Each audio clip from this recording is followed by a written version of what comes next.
When I walked into that fancy restaurant and saw everyone laughing at the table, my mom, stepdad, and siblings, I froze. There was a seat for everyone, except me. Stick with me while I share my story, and if it touches you, don't forget to support our channel by hitting that subscribe button, dropping a like, and sharing it with the people you care about. My name's Olivia Carter. I'm 26 years old, and that night changed the way I looked at family forever. I stood at the entrance, holding the small gift I'd bought for my mom. She had invited me to this dinner, saying it was a special family evening.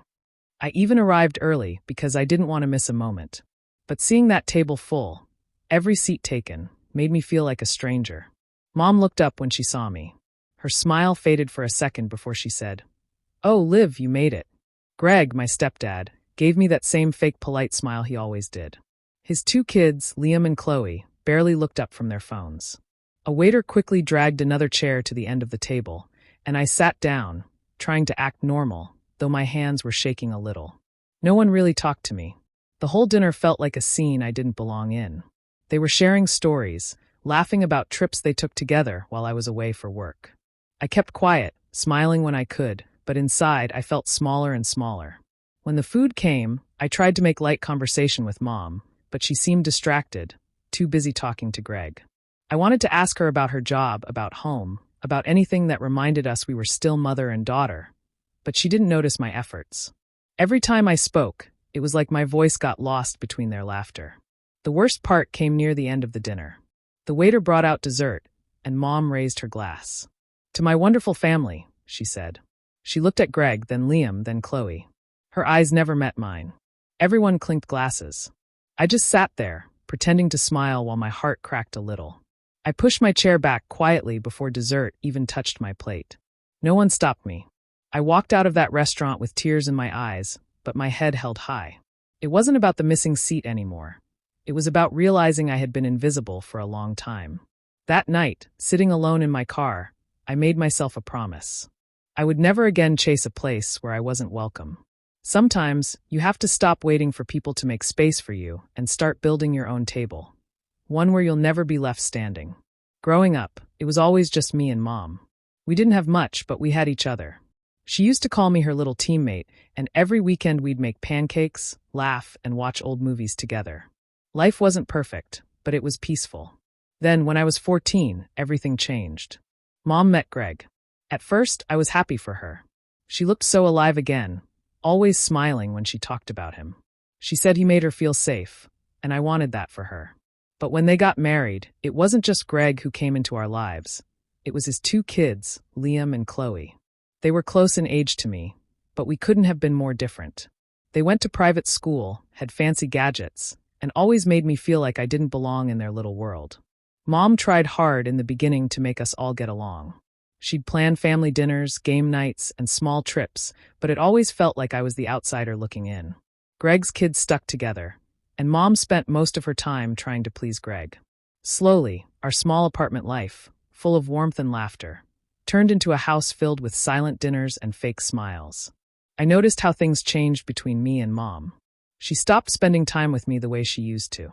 Whenever I wanted to talk, she was busy helping Chloe with her homework or attending Liam's basketball games.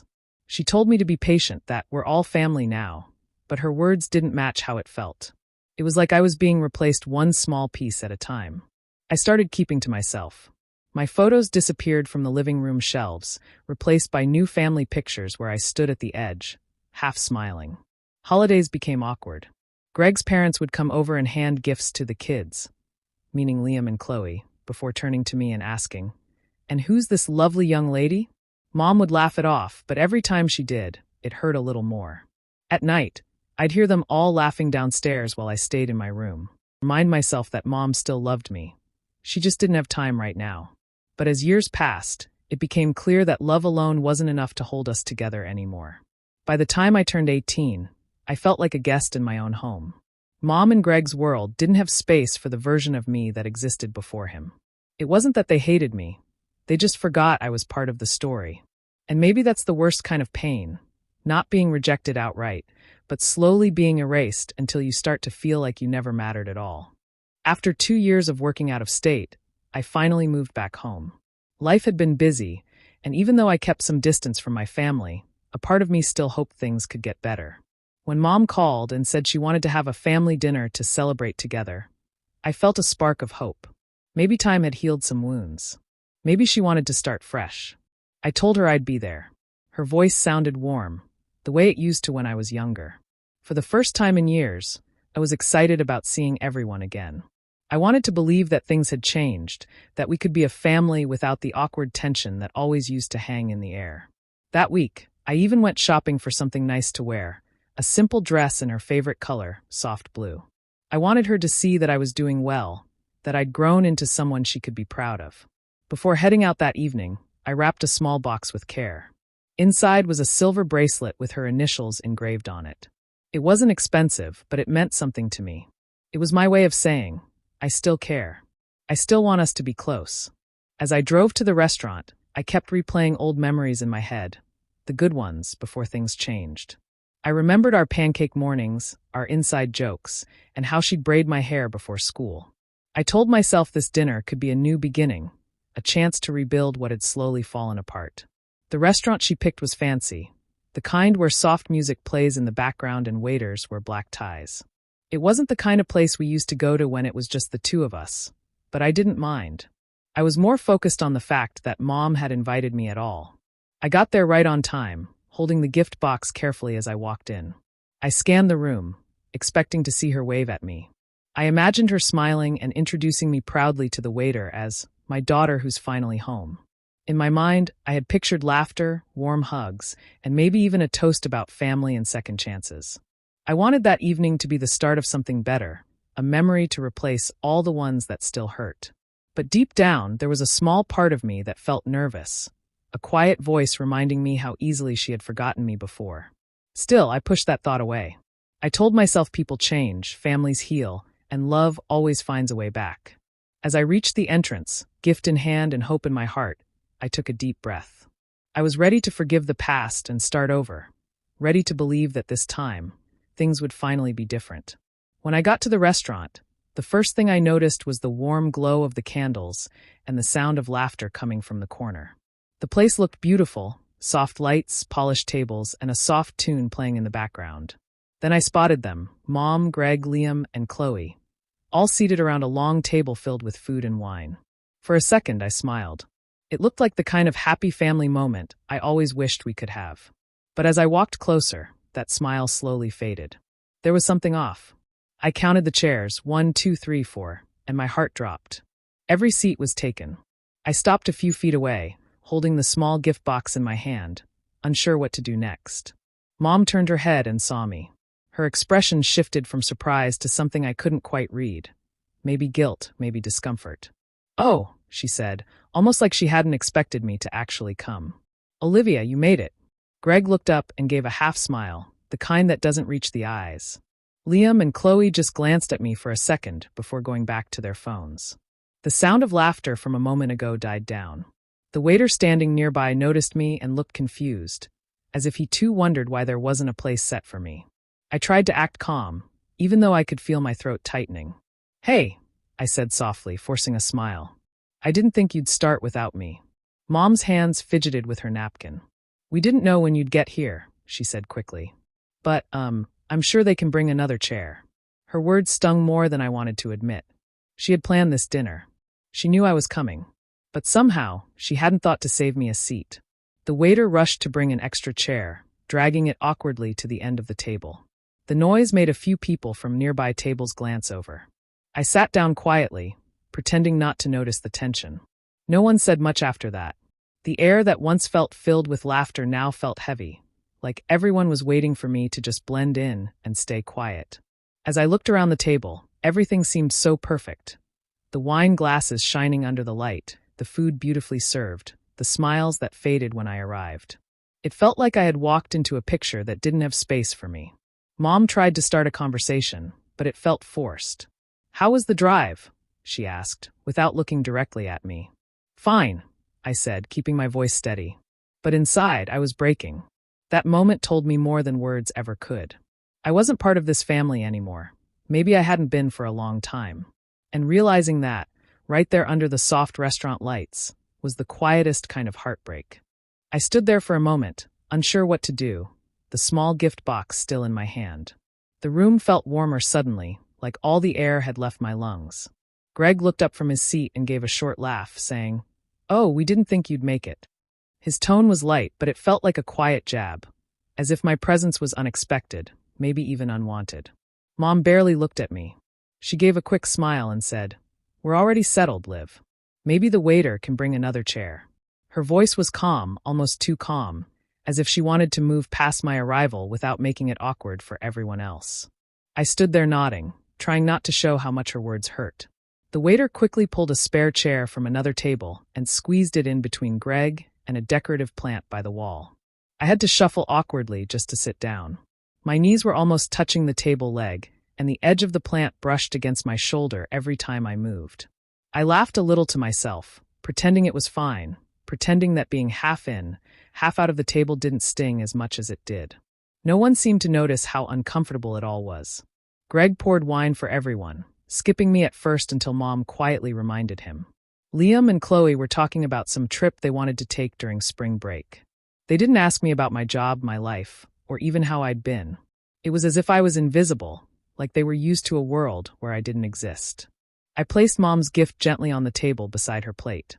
"I got you something," I said with a small smile. She glanced at it and said, "Oh, you didn't have to," before turning back to Greg, who was telling a story about his work. I watched as she laughed softly at something he said, not even bothering to open the box. The sound around me started to fade. I could hear the clinking of cutlery, the hum of voices from other tables, but inside, everything was quiet. I sat there, moving my fork around the food without tasting it, wondering when exactly I had become a guest in my own mother's life. Every so often, I'd catch her looking at me, not with love, not with pride, just with polite distance. The kind of look you give someone you once knew, but don't quite recognize anymore. That hurt the most. As I sat there, I realized the chair wasn't the only thing squeezed in, it was me. I didn't fit in their world anymore. They had moved on, built a new version of family, and I was just a leftover piece that no longer matched the picture. That night, surrounded by laughter that didn't include me, I understood something painful but true. Sometimes, being left out isn't about space. It's about belonging. And no matter how close you sit, if the people at the table don't see you, you'll always feel miles away. Dinner felt like sitting through a movie I wasn't part of. Everyone around me seemed so relaxed, so connected, while I sat there trying to find a reason to smile. They talked about their recent family trip to California, laughing about little things that had happened along the way. I listened quietly, my fork barely moving. No one turned to me or asked what I'd been up to in the last 2 years. It was like my life outside that table didn't exist. Greg went on about how proud he was of Liam for getting into a good college, and Chloe giggled as she told a story about their last family barbecue. Mom kept smiling, adding small comments, her hand resting gently on Greg's arm. I sat there, nodding politely, pretending that it didn't hurt to be left out of every single memory they shared. At one point, I tried to speak up. I mentioned a small work project I'd completed recently, something I was genuinely proud of. But before I could even finish, Chloe interrupted, asking her dad about a new car she wanted. The conversation shifted immediately, and my words were lost. I went silent after that. There didn't seem to be a reason to try anymore. The waiter cleared the plates, and soon dessert arrived, a big slice of chocolate cake that Mom said was her favorite. The mood around the table grew lighter again, filled with laughter and soft music. I just sat there, quietly watching. I felt like a ghost sitting among the living, visible but unseen. Then, Mom lifted her glass of wine, smiling brightly. "A toast," she said. Everyone paused, waiting. "To my beautiful family," she continued, her voice warm and full of pride. Her eyes moved across the table, to Greg, then Liam, then Chloe. For a brief second, I waited for her gaze to meet mine. It never did. I forced a smile and took a small sip from my glass, but my hands were shaking. It felt like something inside me cracked, a small but sharp break that I couldn't ignore. I realized, right there in that moment, that I had been holding on to an image of family that no longer existed. Maybe it never did. After that, I couldn't focus on anything else. Their laughter echoed in my ears, but it all sounded distant. I felt a heaviness in my chest, the kind that makes it hard to breathe. My eyes started to sting, and I blinked fast, not wanting anyone to see. Mom reached for Chloe's hand, smiling softly at her, and I looked down at my plate. I had no appetite left. I just wanted to leave, to escape the place where love used to feel simple. That toast wasn't just about family. It was her way of saying who she truly saw as hers. By the time dessert was over, I knew something had changed inside me for good. I wasn't angry. I was just empty, the kind of empty that comes when you finally stop hoping. I couldn't sit there any longer. The laughter around me started to feel louder, almost painful. My chest felt tight, and no matter how hard I tried to hold it together, I knew I had to leave. I placed my napkin quietly on the table and stood up. No one seemed to notice. Mom was still talking to Greg, and Liam was showing Chloe something on his phone. I didn't say goodbye. I just walked out. The cool night air hit me as soon as I stepped outside. The restaurant lights glowed softly behind me, but I couldn't look back.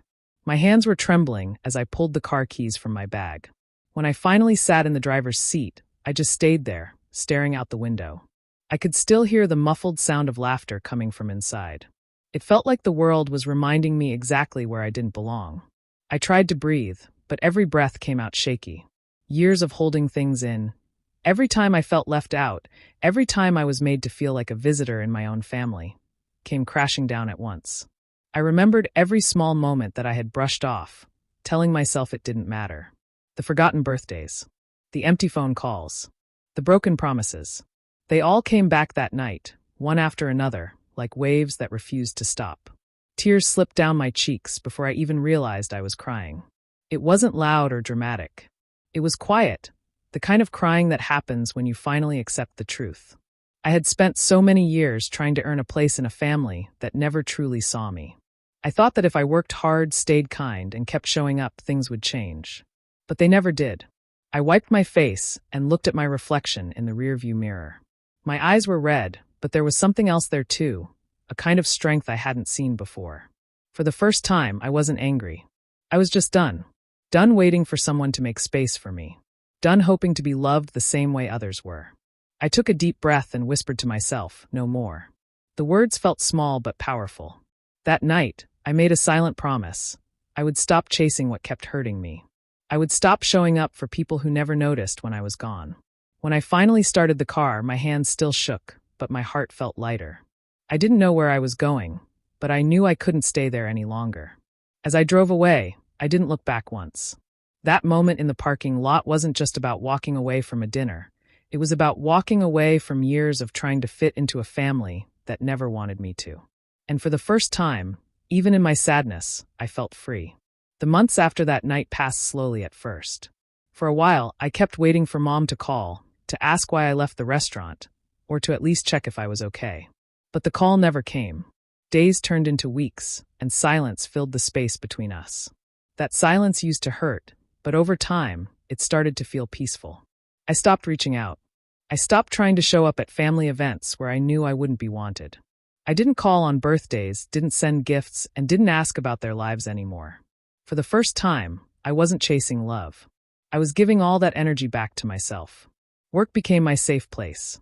I started putting my time into the job I had once used as an escape.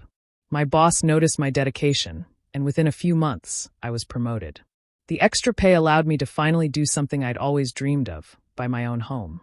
It wasn't huge or fancy, but it was mine. Every corner of it reflected me, calm, quiet, and finally free from walking on eggshells. I spent my evenings decorating it just the way I liked. Fresh flowers on the kitchen counter, soft music playing in the background, and no voices making me feel small. Sometimes I'd sit by the window with a cup of coffee, watching the city lights, and think about how far I'd come.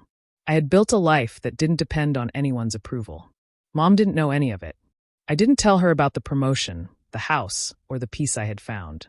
She didn't ask either, and that was fine. The silence between us had once felt like a punishment, but now it felt like power. The kind that comes from finally letting go of what no longer deserves your attention. Holidays came and went. I spent them with friends who felt more like family. We cooked, laughed, and shared stories without judgment. I didn't miss the forced smiles or the awkward small talk that used to fill family dinners. I realized that family isn't always the one you're born into. Sometimes it's the people who see you, who make room for you without being asked. Every now and then, I'd think about Mom. I wondered if she ever noticed how quiet things had become. If she realized that this time, I wasn't just giving her space, I was choosing distance. The kind that protects peace instead of chasing pain. There were moments when I felt a flicker of sadness, remembering the closeness we once had. But that feeling didn't last long. I knew now that love should never make you feel invisible. So I stayed silent. No arguments, no explanations, no messages left unanswered. Just quiet, calm distance. And in that silence, I found something I never got from her, respect for myself. That, more than anything, became my sweetest revenge. Almost a year had gone by since that dinner, and by then, my life was completely different. I had built something steady, peace, stability, and a quiet kind of happiness that didn't depend on anyone else. I hadn't heard from Mom in months.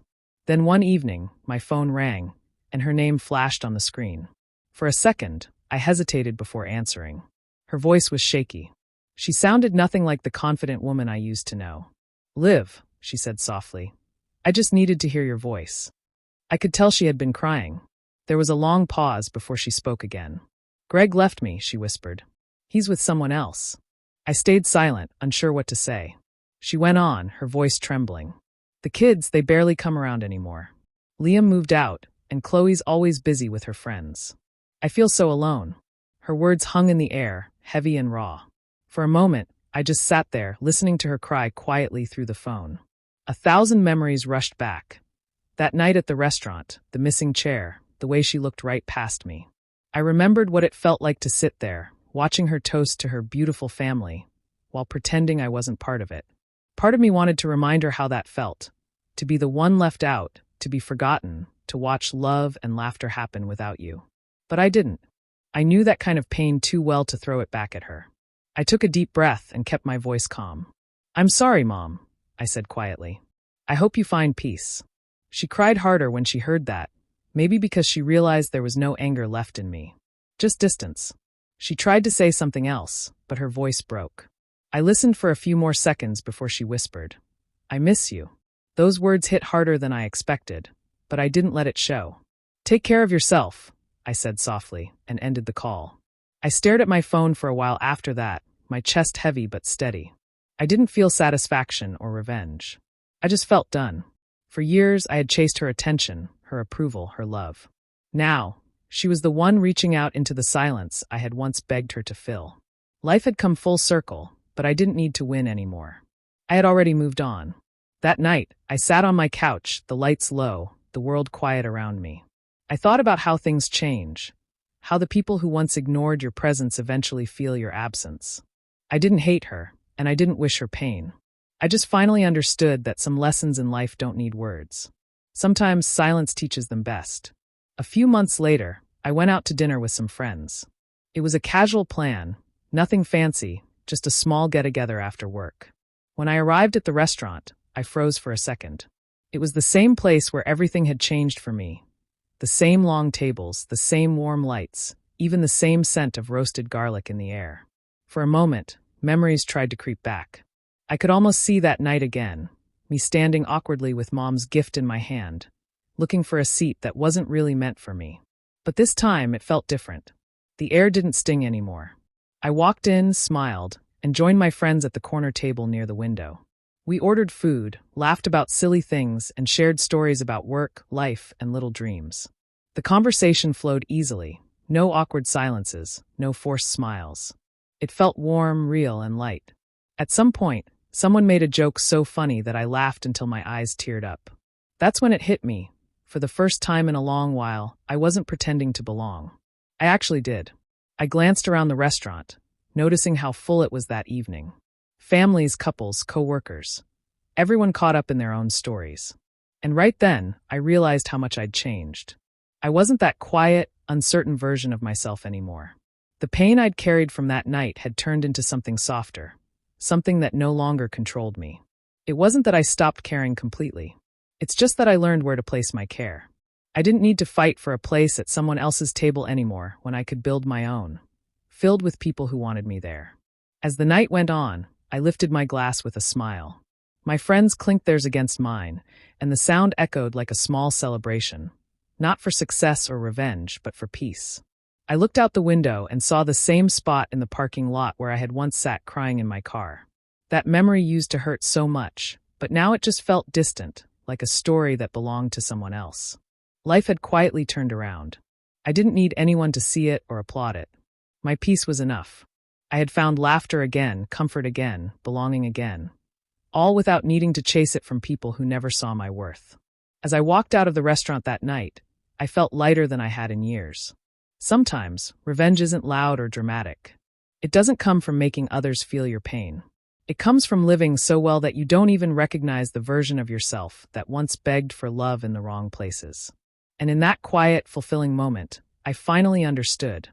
Those who pushed me out of their table would one day sit with their own emptiness, while I had already moved on to better company and a better life.